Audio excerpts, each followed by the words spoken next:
On the seventh day, you wake up already tired. Not the kind of tired that comes from lack of sleep. The deeper kind. The kind that settles into the joints before you even move. Your alarm rings. You silence it without looking. For a few seconds you lie there, staring at the ceiling, and a thought slips in. Quiet, polite, almost reasonable. Why are you doing this again? It's unsettling how calm the question sounds. No panic, no anger, just curiosity. Nothing bad has happened. You're not injured. You're not overwhelmed. You're not failing. And yet, something inside you is already searching for permission to stop. That's the part nobody tells you about. The danger doesn't arrive as pain. It arrives as logic. You tell yourself it's only day 7, that you can pause and resume later, that discipline isn't supposed to feel this heavy, this early. Your body doesn't resist. Your mind doesn't argue. It simply waits. And that's when you begin to understand, without fully realizing it yet, that most people don't quit because they can't go on. They quit because something inside them quietly decides that continuing no longer makes sense. Much later, people will say you changed. Not dramatically, not in a way that demands attention, but subtly. You pause before responding now. You don't rush to fill silence. You don't explain yourself as much. You seem steadier. They notice it in the way you listen, in the way frustration doesn't spill out of you anymore, in the way setbacks no longer knock you off balance the way they used to. But they don't know when it started. They don't know it began long before confidence, long before strength, long before control.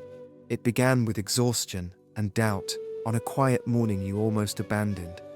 What they see now is the effect. They don't see the cause. They don't see the days when nothing felt rewarding, where progress was invisible, where effort felt embarrassingly pointless.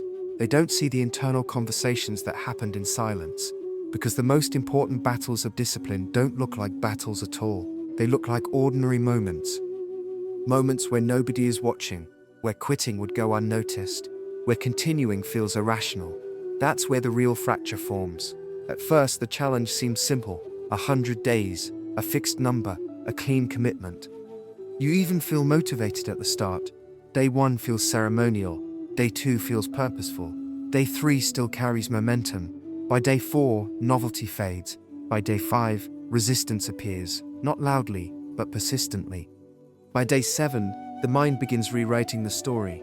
It tells you that you've already proven something just by starting, that you don't need extremes to be disciplined, that balance is healthier. The arguments sound mature, reasonable, almost wise, and that's why they're dangerous. Because this voice doesn't sound like weakness, it sounds like intelligence. Here's the uncomfortable truth most people never hear. The mind does not sabotage you with chaos, it sabotages you with comfort. It offers softer paths, gentler interpretations, easier meanings, and it does so before pain ever becomes unbearable, which is why most people quit early. Not at the peak of difficulty, but at the first sign that the effort won't immediately reward them. They quit when the story stops feeling heroic. They quit when nobody is clapping. They quit when discipline becomes quiet. What you don't realize yet is that day 7 isn't a wall, it's a mirror. It reflects how you've handled discomfort your entire life.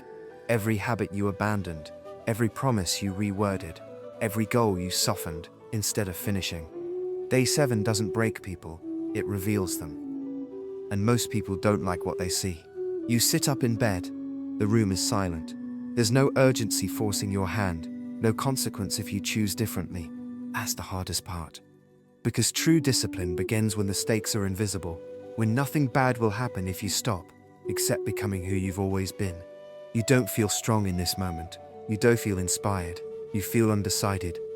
And that indecision, that fragile, uncomfortable pause, is where the next 93 days are decided. By day 10, motivation is gone. Not dramatically. It doesn't storm out. It simply stops showing up. There's no announcement, no emotional collapse. Just an absence you only notice after it's already settled in. You still wake up. You still follow the routine. But something has shifted. The work feels heavier, not because it's harder, but because it's emptier. There's no rush anymore. No surge of pride for doing what you said you would do. No internal applause. And that absence unsettles you. You begin to realize how much of your past discipline was powered by emotion, by excitement, by novelty, by the feeling of becoming someone new. Now, there is no feeling, just repetition. This is where the slow burn begins. At first, you tell yourself this is normal, that motivation always fades, that discipline is supposed to replace it. But knowing something intellectually doesn't make it easier to live through. You notice strange things about yourself. You hesitate before starting tasks that once felt simple. You stare at the wall longer before moving. You feel a subtle irritation toward the routine, nothing loud, just a quiet resentment. You catch yourself thinking, "It should feel this dull." That thought appears more than once. It's small, harmless on the surface, but it lingers. Here's the part most people misunderstand. The spirit isn't forged by intensity, it's forged by monotony. And monotony is psychologically brutal, because intensity gives you a story to tell yourself. Monotony gives you nothing. No narrative, no drama, no visible arc, just days that look exactly like yesterday. You begin to wonder if you're doing it wrong. You see others online talking about breakthroughs, clarity, transformation. You feel none of that, just quiet effort and mild fatigue, and doubt starts creeping in, not aggressively, but subtly. It whispers, if this is all there is, why continue? A strange behavior emerges around day 14. You stop talking about what you're doing. Not intentionally, you just don't mention it anymore.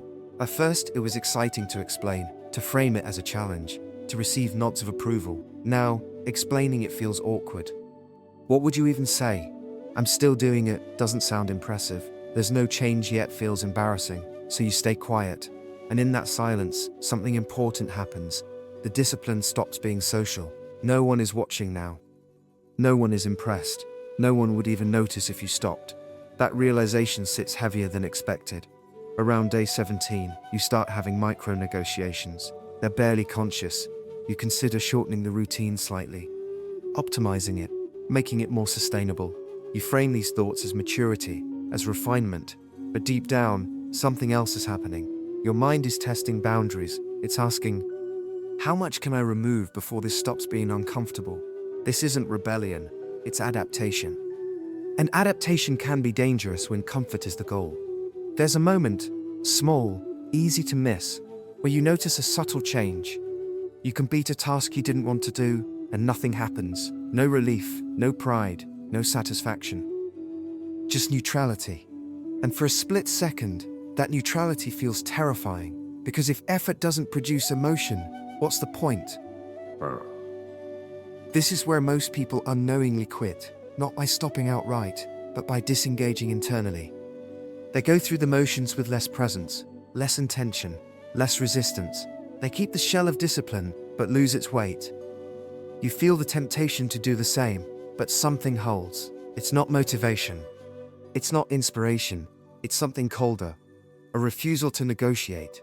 You don't feel strong. You feel stubborn. And that distinction matters. Strength is loud. Stubbornness is quiet. Strength feels empowering. Stubbornness feels almost unpleasant. You continue, not because it feels meaningful, but because stopping would feel worse. And that's a strange realization. You're no longer driven by desire. You're driven by self-respect. Not the confident kind, the fragile kind that cracks if you lie to yourself again. By day 20, another micro-mystery appears. Your reactions start slowing down, not deliberately. Someone says something irritating, and you notice a pause before your response. An extra second where nothing happens. It's unfamiliar. You don't feel calmer, you feel buffered. As if there's a layer between impulse and action that didn't exist before. You don't attribute it to the challenge. You barely notice it at all. But it's there. Something is being built quietly. The days keep stacking, not triumphantly, not dramatically, just steadily. And with each uneventful day, a strange tension grows. Not tension from difficulty, but from uncertainty. You don't know what this is turning into. You don't know when it's supposed to pay off. You don't even know if it will. All you know is that quitting now would feel dishonest. So you continue, not because you believe in the outcome, but because you're beginning to distrust the voice that wants you to stop. And that distrust, that tiny fracture between you and your impulses, is the first real sign that something inside you is changing, even if you don't have words for it yet. By day 25, the resistance changes shape. It no longer argues with you in words. It shows up as atmosphere, heaviness in the room, a reluctance in the body, a faint pressure behind the eyes. You don't think, I don't want to do this. You just move slower. That's how the mind adapts when it realizes direct resistance no longer works. It shifts from opposition to erosion. You notice it first in the mornings, not exhaustion, something subtler, an emotional flatness. You wake up without anticipation or dread, just neutrality. And neutrality is dangerous because it removes urgency. There's no emotional signal telling you what matters, so you rely on something else. Structure. You follow the routine because it exists, not because you feel like it should. That distinction marks the beginning of a quiet war, not between you and the task, but between you and your former self. Around day 30, the challenge stops feeling temporary. At first, 100 days felt like a container, a bounded experience. Now it feels like a way of living, and that realization triggers discomfort, because temporary suffering is tolerable. Permanent discipline is threatening. Your mind starts projecting forward. If this becomes normal, what else will I lose? Comfort, flexibility, spontaneity. Your identity pushes back. It asks questions like, do you really want to be this rigid? Isn't life meant to be enjoyed? The tone isn't hostile. It's protective, and that's what makes it persuasive. Here's the uncomfortable truth. The strongest resistance doesn't come from laziness. It comes from identity preservation. You're not fighting effort. You're fighting the version of you that benefits from staying the same. That version has history, relationships, habits. It knows how to survive, and it feels threatened by who you're becoming. A strange thing happens around day 33. You miss a moment you used to indulge in, a break you would have taken, a shortcut you would have justified. And instead of guilt, you feel something else, distance. It feels like watching an old habit through glass. You recognize it, you remember enjoying it, but it doesn't pull you the same way. That detachment unsettles you more than temptation ever did, because temptation can be fought. Detachment feels like loss. The days grow heavier, not in effort, but in meaning. Each repetition feels like a vote, not for success, but for what kind of person you are. You start noticing the language in your thoughts shifting. Less, I'll try. More, I don't do that. That change is subtle, but dangerous. Because once behavior becomes identity, failure feels existential. You feel the pressure rise. Every slip feels larger now. Every decision feels weighted. This is the escalation loop. The stakes increase not because the task changes, but because you do. Around day 40, you experience a moment that almost breaks you. It's small, a single skipped action, a minor deviation, nothing catastrophic, but the internal reaction is intense. Your mind immediately reaches for old patterns. See? This isn't sustainable. You're forcing something unnatural. This is why you don't commit. The voice is sharp now, impatient, almost angry, because it senses something slipping. Here's the paradox. The closer you get to real discipline, the more violently your old self resists. Not because you're failing, but because you're succeeding. And success threatens internal hierarchies. You feel tension in places you didn't expect, in social settings, and idle moments, in conversations that used to feel easy. You don't relate the same way anymore. You don't complain as freely. You don't bond over excuses, and that creates friction, not externally, internally. You begin to feel isolated, not lonely, isolated, because your inner world no longer aligns with the environment that shaped you. You don't talk about this. You can't. There's no language for it. How do you explain that doing the same thing every day is changing how you see yourself? How do you explain that you feel heavier, but also clearer, so you say nothing? And in that silence, the pressure builds. By day 45, the war is no longer quiet, it's constant. Every action feels deliberate. Every choice feels like resistance. Not dramatic resistance, endurance resistance. The kind that doesn't ask for recognition, the kind that simply persists. And somewhere in the middle of that pressure, a realization begins to form. Not fully, just enough to disturb you. You're no longer trying to build discipline. You're trying to survive it. And survival changes people. The shift doesn't arrive with clarity. It arrives with fatigue, a deep, bone-level tiredness that has nothing to do with sleep. By day 50, you're not exhausted from effort. You're exhausted from holding yourself together, from watching your thoughts, from managing impulses, from saying no quietly, repeatedly, without applause. This is where you expect something to give, a breakthrough, a reward, a sense of arrival. Instead, you feel stripped. And for the first time, you wonder if this was never about becoming stronger at all. The realization comes during an ordinary moment. Nothing symbolic, nothing cinematic. You're in the middle of a routine you've repeated dozens of times. And suddenly, a thought cuts through. Not emotional, not dramatic, just disturbingly clear. This isn't building me, it's removing things. That thought stays with you. It doesn't excite you, it unsettles you. You've realized its compliments. It's not time to remove, but it doesn't excite you. Because you realize you didn't add discipline to your life. You lost something. You lost the ability to escape discomfort on demand. You lost the reflex to soothe yourself immediately. You lost the option to quit without consequence.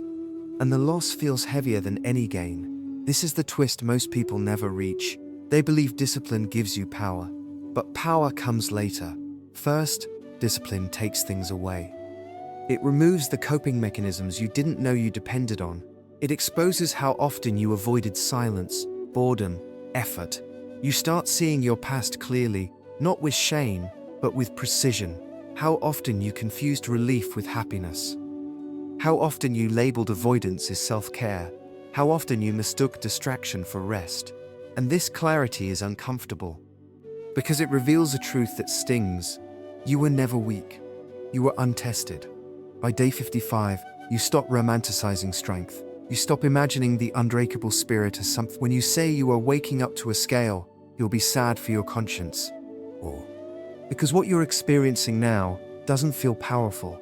It feels narrow, focused, almost restrictive. You don't feel free, you feel contained.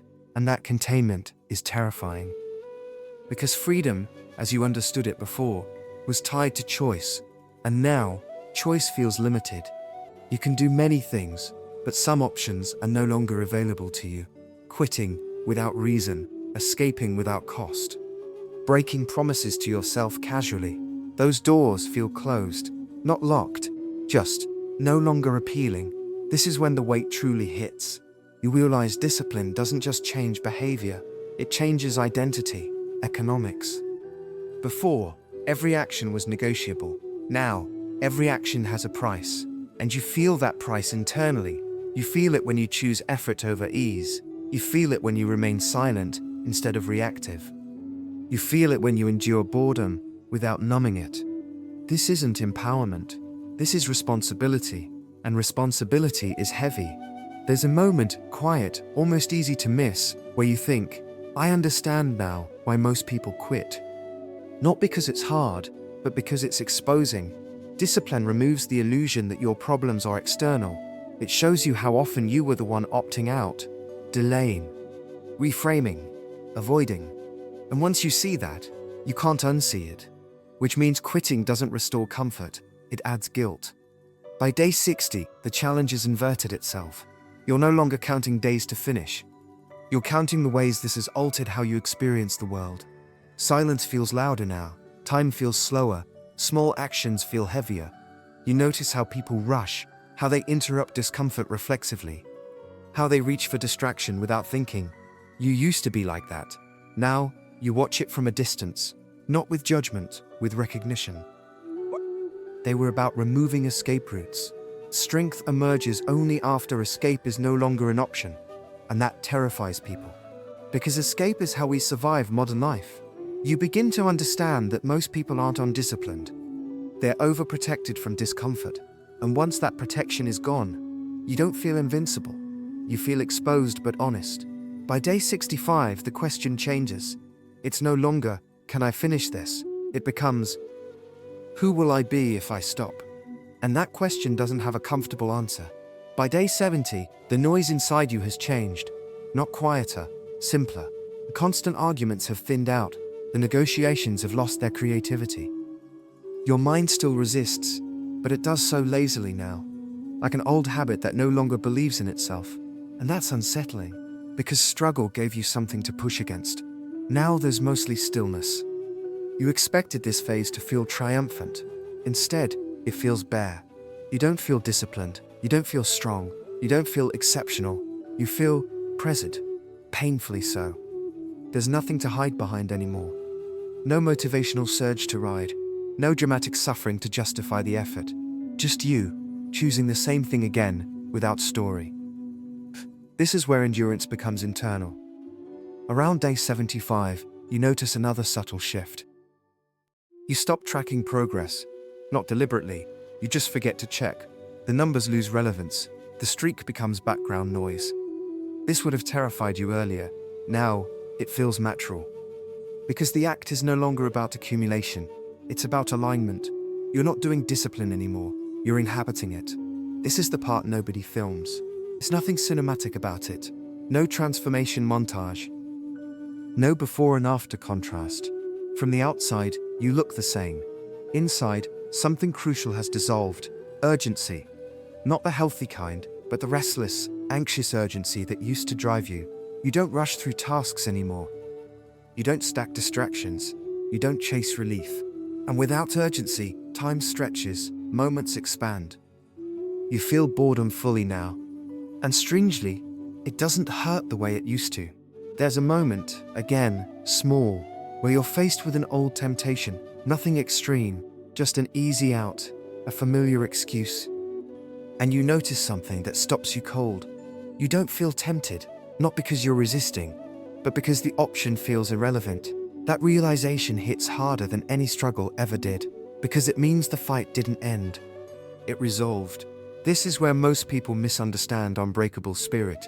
They imagine grit, ferocity, relentless force. What you've discovered instead is something quieter. An Unbreakable spirit isn't aggressive, it's non-negotiable. It doesn't argue with weakness. It doesn't wrestle impulse. It simply doesn't respond. By day 80, your internal posture has changed. You don't brace against life anymore. You meet it. Discomfort doesn't trigger panic. Uncertainty doesn't demand resolution. Silence doesn't feel empty. You still feel fear. You still feel doubt. But they pass through you instead of stopping you. And that difference is everything. There's no moment where you declare victory. No internal speech, no emotional peak, just a quiet understanding. I will not abandon myself anymore. That sentence doesn't feel empowering. It feels binding, like a contract you can't undo. And that's when you realize the cost. An unbreakable spirit doesn't free you. It ties you to your word. Control of habits, control of time, control of outcomes. What it actually gave you was restraint. The ability to stop yourself from running, from numbing, from escaping. That restraint is what makes you reliable to yourself. And reliability is rarer than talent. The closer you get to day 100, the less it matters. Not because it's meaningless, but because the destination no longer defines the journey. You're not finishing something. You're revealing something that was already there, buried under comfort, avoidance, and delay. You reach day 90, and for the first time, the thought of quitting doesn't even register. Not as temptation, not as fear, not as rebellion. It's simply not part of the equation. And that's when you understand, the spirit didn't become unbreakable through force. It became unbreakable because there was nothing left to bargain with. The 100th day doesn't feel like an ending. There's no internal celebration, no surge of pride, no sense of completion. You wake up and move through the routine the same way you did the day before. And that's when it hits you. This was never a challenge. It was a crossing. You expected the final day to feel heavier. Instead, it feels ordinary. And that ordinariness carries a strange weight, because it tells you the truth you were avoiding. What changed wasn't the task, it was you. You didn't finish something. You outgrew the version of yourself that needed it to end. There's a moment where you sit still, longer than usual. Not reflecting, not reviewing, just sitting. And you notice how your mind behaves now. It still produces doubts. It still generates impulses, but they no longer feel authoritative. They feel like suggestions. You can listen, or you can ignore them. And that choice no longer feels dramatic. It feels neutral. This is the soft climax. Not realization through insight, but realization through absence. The absence of panic, the absence of bargaining, the absence of self-betrayal. You realize that the unbreakable spirit was never something you had to create.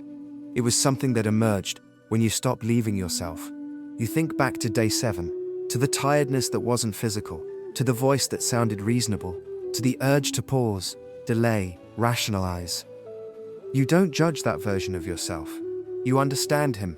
He was protecting comfort because comfort was all he trusted. Now, you trust something else. Consistency.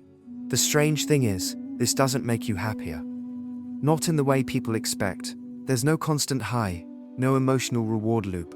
What it gives you instead is steadiness, a baseline you can rely on, and that steadiness changes everything, quietly.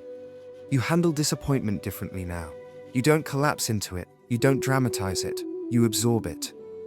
You don't rush to escape boredom. You don't scramble to fill silence. You let things be unfinished, unresolved, uncomfortable, and you remain intact. That's the real forging. Not toughness, not intensity, continuity. The ability to stay present when there's no reward for doing so. If someone asked you what the 100 days gave you, you wouldn't know how to answer. You didn't gain discipline, you lost excuses. You didn't build confidence. You removed the habit of abandoning yourself. You didn't become fearless, you became unmovable. The most unsettling part? You can't go back. Not because you're stronger, but because you've seen the cost of quitting too clearly. And once you see it, comfort loses its innocence. So here's the quiet question that lingers after the 100th day. If you could live like this for 100 days, without motivation, without excitement, without applause, what else in your life has been waiting? Not for talent, not for inspiration, but for your refusal to leave. The answer doesn't demand action, it just waits. And now, so do you.